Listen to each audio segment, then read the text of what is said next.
ಕೊಡಗಿನ ಕಿತ್ತಳೆ ನೋಡಿ. ಕಾರವಾರದಿಂದ ಹಿಡಿದು ನಮ್ಮ ಈ ರಾಜನಕುಂಟೆ ತನಕ 30 ಸೆಕೆಂಡ್ ನಲ್ಲಿ ಎಕ್ಸ್ಪ್ಲೈನ್ ಮಾಡ್ತೀನಿ.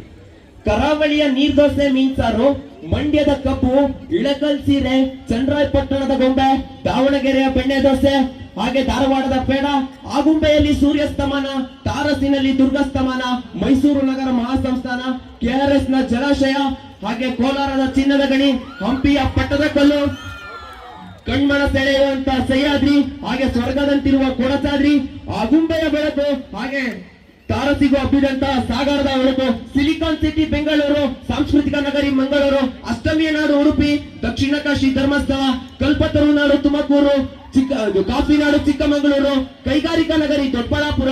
ಆ ದೊಡ್ಡಬಳ್ಳಾಪುರದಲ್ಲಿರೋ ಈ ರಾಜನಕುಂಟೆಯಲ್ಲಿರೋದು ನಮ್ಮ ನಿಮ್ಮೆಲ್ಲರ ಅಚ್ಚುಮೆಚ್ಚಿನ ಆದಿತ್ಯ ಕಾಲೇಜ್. ಇಂದು ಮುಂದೆ ಎಂದೆಂದು ಈ ಕಾಲೇಜು.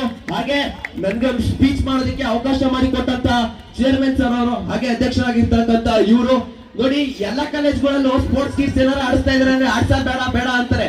ಆದ್ರೆ ನಮ್ ಚೇರ್ಮನ್ ಸರ್ ಯಾವ ರೀತಿನಪ್ಪ ಅಂತ ಅಂದ್ರೆ, ಒಂದ್ಸಲ ಆಡಿಟೋರಿಯಂ ಬಂದು ನೋಡ್ಕೊಂಡ್ಬಿಡ್ತಾರೆ. ನೋಡ್ಬಿಟ್ಟು ಶಾಂತರಾಜು ಸರಿ ಫೋನ್ ಮಾಡ್ಬಿಟ್ಟು, ಇಲ್ಲಪ್ಪ ಶಾಂತರಾಜು ಯಾರು ಸ್ಪೋರ್ಟ್ಸ್ ಆಡ್ತಾ ಇಲ್ವಲ್ಲ ಅಂತ ಕೇಳ್ತಾರೆ.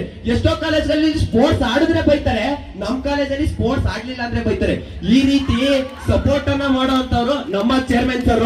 ಅವರಿಗೆ ಇಂದು ಮುಂದೆ ಎಂದೆಂದು ನಾನು ಚಿರಋಣಿ ಅಂತ ಹೇಳ್ತಾ, ಕನ್ನಡ ನನ್ನ ಕನಸು, ಕನ್ನಡ ನನ್ನ ಮನಸ್ಸು, ಕನ್ನಡ ಎಂದೆಂದು ಸೊಗಸು, ಎಲ್ಲೆಲ್ಲೂ ಕನ್ನಡವನ್ನ ಉಳಿಸು ಅಂತ ಹೇಳ್ತಾ ಎಲ್ಲರಿಗೂ ಧನ್ಯವಾದಗಳು ಹೇಳ್ತಾ, ಜೈ ಹಿಂದ್, ಜೈ ಕರ್ನಾಟಕ ಮಾತೆ.